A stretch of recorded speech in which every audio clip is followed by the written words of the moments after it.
जय हिंद प्यारे बच्चों, स्वागत है आपका आपके अपने परिवार भारतवर्ष क्लासेस में। तो प्यारे बच्चों, 20 दिसंबर 2023 को क्लास 4 का यहाँ पे हिंदी का हाफ ईयरली एग्ज़ाम लिया जाएगा। और आपके काफ़ी रिक्वेस्ट के कारण मैं क्लास 4 के हाफ ईयरली एग्ज़ाम के लिए हिंदी के मोस्ट इम्पॉर्टेंट क्वेश्चंस को लेकर आया हूँ। तो जितने भी बच्चे यहाँ पे इस वीडियो को देख रहे हैं, पहले तो आप सभी लाइक कर दीजिए और अपने अपने दोस्तों को शेयर कर दीजिए। मोस्ट इम्पॉर्टेंट क्वेश्चन है बच्चा, आप लोगों को इस वीडियो को पूरा देखना है और इसके उत्तर को भी नोट करना है। बिल्कुल इस वीडियो में हम ऑब्जेक्टिव और सब्जेक्टिव दोनों तरह के प्रश्न करेंगे, जिस तरह के प्रश्न आपके एग्ज़ाम में देखने को मिलेंगे। चलिए स्टार्ट करते हैं। तो पहला प्रश्न दे रखा है, कोयल की बोली कैसी है। विकल्प दे रखा है ए मीठी, बी तीखी, सी कर्कश, डी इनमें से कोई नहीं। बताइए इसका सही उत्तर क्या होगा। कोयल की बोली बिल्कुल सही। जितने ही बच्चे यहाँ पे ए विकल्प बता रहे हैं मीठी, उनका उत्तर बिल्कुल सही है। दूसरा प्रश्न दे रखा है, कोयल ने बोली किससे सीखा है। ए अपनी माँ से, बी प्रकृति से, सी मनुष्य से, डी इनमें से कोई नहीं। बताएंगे इसका सही उत्तर क्या होगा। कोयल ने बोली किससे सीखा है। बिल्कुल सही। जितने भी बच्चे यहाँ पे ए बता रहे हैं अपनी माँ से, उनका उत्तर बिल्कुल सही है, क्योंकि इस कविता में ही दिया गया है कि माँ ने ही क्या तुमको मीठी बोली या सिखलाई है, तो अपनी माँ से उन्होंने सीखा है। तीसरा प्रश्न है, राजा कृष्णदेव राय के दरबारी मंत्री कौन थे। विकल्प दे रखा है ए बिरबल, बी तानसेन, सी तेनालीराम, डी इनमें से कोई नहीं। बताएंगे सही उत्तर क्या होगा। बिल्कुल सही। यहाँ पे सही उत्तर है सी तेनालीराम।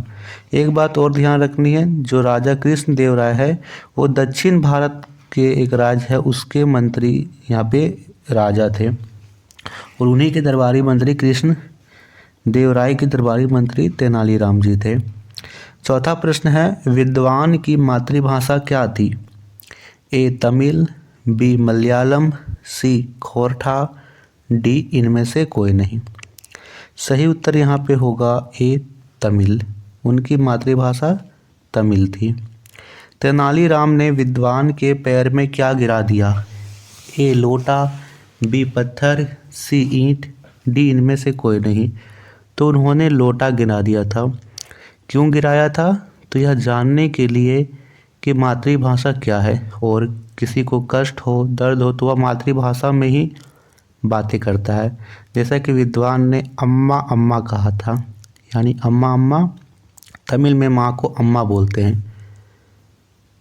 विद्वान कहाँ बैठा था। ए पलंग पर, बी चबूतरे पर, सी पेड़ पर, डी इनमें से कोई नहीं। क्या होगा सही उत्तर। बिल्कुल सही। पेड़ पर, पेड़ के चारों ओर के चबूतरे पर वह बैठा हुआ था। पेड़ के चारों ओर चबूतरा बना हुआ होता है, उसी पर आंखें मूंद कर, पैर लटका कर बैठा हुआ था।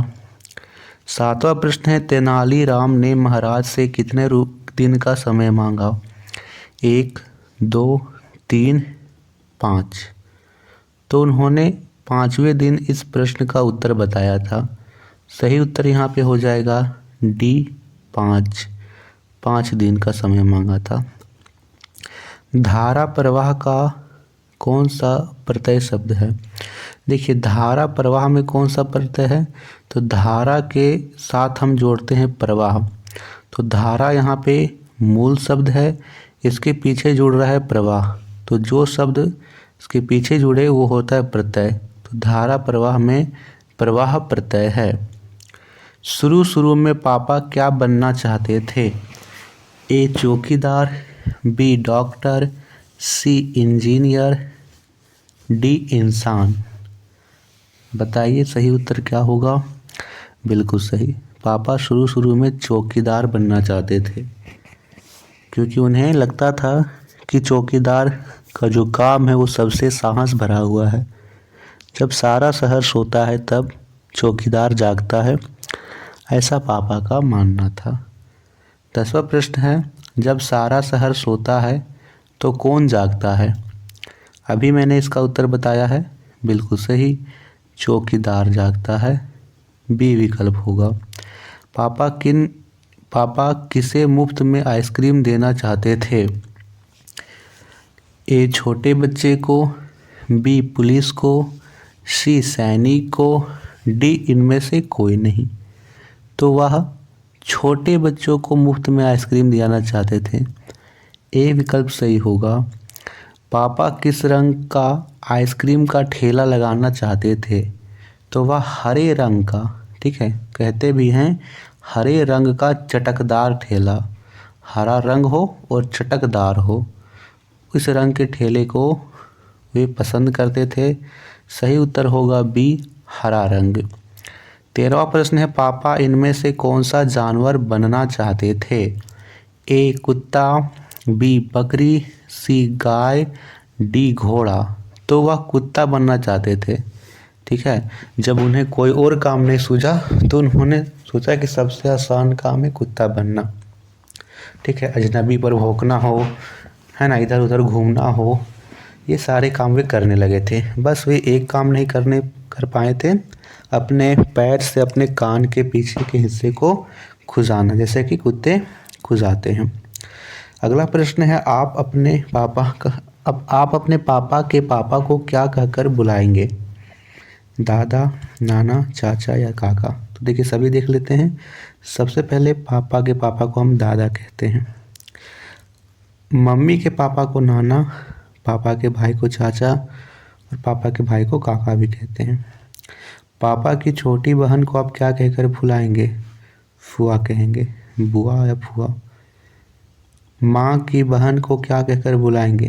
तो माँ की बहन को मौसी बोलते हैं। माँ के भाई को मामा कहते हैं।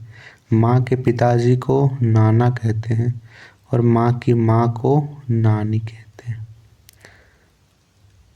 इनमें से किस महापुरुष को नन्हे कहकर पुकारा जाता था? है ना, इनका एक नाम नन्हे भी था। ए भगत सिंह, बी महात्मा गांधी, सी लाल बहादुर शास्त्री, डी इनमें से कोई नहीं। बताइए। तो देखिए महात्मा गांधी को हम सभी बापू कहकर पुकारते हैं या फिर राष्ट्रपिता कहकर पुकारते हैं, राष्ट्रपिता महात्मा गांधी, है ना। भगत सिंह को वीर कहकर पुकारते हैं, वीर भगत सिंह।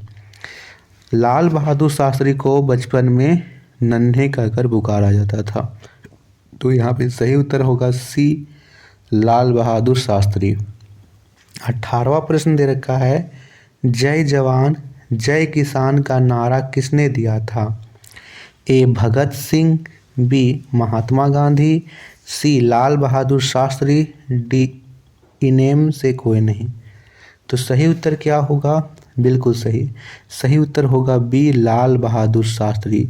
लाल बहादुर शास्त्री ने ही नारा दिया था जय जवान जय किसान। और यहाँ पे भगत सिंह का नारा था इनकलाब जिंदाबाद। महात्मा गांधी का नारा था आराम हराम है, करो या मरो हे राम। ये सभी महात्मा गांधी जी के शब्द थे। 19वां प्रश्न दे रखा है, निकस कक्षा में कितनी मिनट देर से पहुंचा?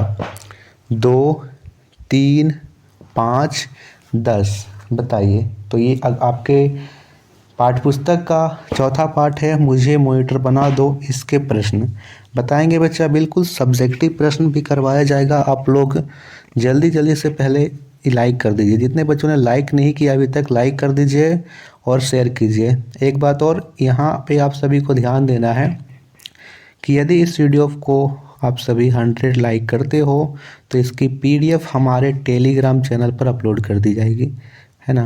यदि आप 100 लाइक के टारगेट को पूरा करते हो तो टेलीग्राम में इसका PDF भी अपलोड कर दिया जाएगा। आप वहाँ से अच्छे से नोट कर सकते हो। यहाँ पे सही उत्तर होगा सी 5 मिनट। 5 मिनट देर से पहुँचा। निकस का नाम कहाँ नोट हो गया? ब्लैक बोर्ड में, किताब में, नोटबुक में, डायरी में। बताइए। तो उसका नाम अंकुश की डायरी में नोट हो गया था। डी विकल्प सही होगा। कक्षा अध्यापिका कौन थी? श्रीमती गुप्ता, श्रीमती शर्मा, श्रीमती झा, इनमें से कोई नहीं। तो सही उत्तर होगा बी श्रीमती शर्मा। श्रीमती शर्मा कक्षा अध्यापिका थी। 22वां प्रश्न है, किसका महत्व कक्षा में बढ़ गया था? ए अंकुश, बी निकष, सी अमन, डी वैभव। तो यहाँ पे कक्षा का मॉनिटर अंकुश होता है और उसका महत्व बढ़ जाता है। क्यों बढ़ जाता है? चूँकि वह अक्सर बच्चों की शिकायत श्रीमती शर्मा से कर देता था, जो बच्चों को खूब डांट लगा देती। तो बच्चे उनसे डरते थे और उसे अपने विशेष व्यंजन देते, महंगी चीज़ें भी देते, इस्तेमाल करने के लिए भी देते। इस प्रकार अंकुश का महत्व कक्षा में बढ़ गया था। 23वां प्रश्न है, निकष के सपने में कौन आया था? ए परी, बी दादी, सी भगवान, डी इनमें से कोई नहीं। तो उसके सपने में परी आई थी और यह बोली थी कि ठीक है, तुम अब कक्षा के मॉनिटर होंगे। इस प्रकार उसे वरदान मिला था। अगला, अब यहाँ से हम करते हैं सब्जेक्टिव प्रश्न। ठीक है, सब्जेक्टिव प्रश्न में आप सभी यहाँ पे नोट करेंगे। अगला प्रश्न है, अंकुश का महत्व कक्षा में क्यों बढ़ गया था? तो इसका उत्तर आप लिखेंगे, अंकुश कक्षा का मॉनिटर था, इसलिए अंकुश का महत्व कक्षा में बढ़ गया था। ठीक है। शर्मा मैडम ने निकष के पेट दर्द को सच क्यों नहीं माना? इसका उत्तर आप लोग यहाँ पे ध्यान रखेंगे, निकष हमेशा बहाने बनाता था। शर्मा मैडम को लगा कि निकष इस बार भी बहाने बना रहा है, इसलिए उन्होंने पेट दर्द को सच नहीं माना। ठीक है, ये आप याद रखिए। 26वां प्रश्न दे रखा है, मॉनिटर बनते ही निकष में कौन कौन से परिवर्तन आए? तो देखिए, इसका उत्तर आप सभी यहाँ पे ध्यान रखेंगे, निकष गंभीर हो गया, वह समय से कक्षा में पहुंचता, प्रार्थना स्थल से पहले सभी विद्यार्थियों की वर्दी का निरीक्षण करता, कक्षा के गृह कार्य पूरे हैं या नहीं, कॉपियों पर जिल्द चढ़े हैं या नहीं की जांच करना, विद्यार्थी आपस में ना लड़े इत्यादि का भी ख्याल रखता। तो ये सारे काम जो अंकुश करता था, उसी तरह के काम निकष भी करने लगा। ठीक है, याद रहेगा, नोट कीजिए बच्चा और 2 से 3 बार पढ़िए, आपको ये चीज़ें याद होगी। 27वां प्रश्न है, दादी की साड़ी पर किसका चित्र छपा था? तो आप सभी पढ़े हैं दादी की साड़ी, उस पर लिखा हुआ है जंगल का चित्र। तो ये हमें आंसर लिखना है कि दादी की साड़ी पर जंगल का चित्र छपा था। 28वां प्रश्न है, दादी ने अपनी साड़ी कहाँ धोकर सूखने के लिए डाली? तो इसका उत्तर याद रखेंगे, दादी ने अपनी साड़ी कपड़े सुखाने वाली साड़ी रस्सी पर धोकर सूखने के लिए डाली। लिखिएगा, दादी ने अपनी साड़ी कपड़े सुखाने वाली रस्सी पर धोकर सूखने के लिए डाली। श्रीमती राव ने, अगला प्रश्न है, श्रीमती राव ने साड़ी की मदद से कौन से फल तोड़े? तो लिखेंगे, श्रीमती राव ने साड़ी की मदद से आम तोड़े। साड़ी आम की डाली में फंस गई, उन्होंने साड़ी को खींचा और खूब सारे आम तोड़े थे। 30वां प्रश्न है, साड़ी उड़ती हुई लक्ष्मी के पास कहाँ गिरी? तो यहाँ पे आप लिखेंगे, साड़ी उड़ती हुई लक्ष्मी के पास उसकी गोद में गिरी। ठीक है, उसके गोद में गिरी, फिर उन्होंने अपने बच्चों के लिए उस साड़ी से तरह तरह के कपड़े बनाए थे। ठीक है बच्चा, चलिए तो इस वीडियो को यहीं तक रखते हैं। यह था सेट 1। इस वीडियो में हमने हिंदी के सेट 1 को किया, जिसमें हमने most important most expected questions को किया। इसके बाद आप सभी को सेट 2 वाली भी वीडियो देखनी है और इसी प्रकार आपको गणित, ईवीएस और इंग्लिश की भी वीडियो मिलेगी, तो उसे भी आपको देखना है और जुड़े रहना है। जितने भी बच्चों ने सब्सक्राइब नहीं किया है तो जल्दी से सब्सक्राइब कर लीजिए और टेलीग्राम चैनल को भी ज्वाइन कर लीजिए। थैंक यू बच्चा, मिलते हैं अगले वीडियो में इसी के साथ। धन्यवाद।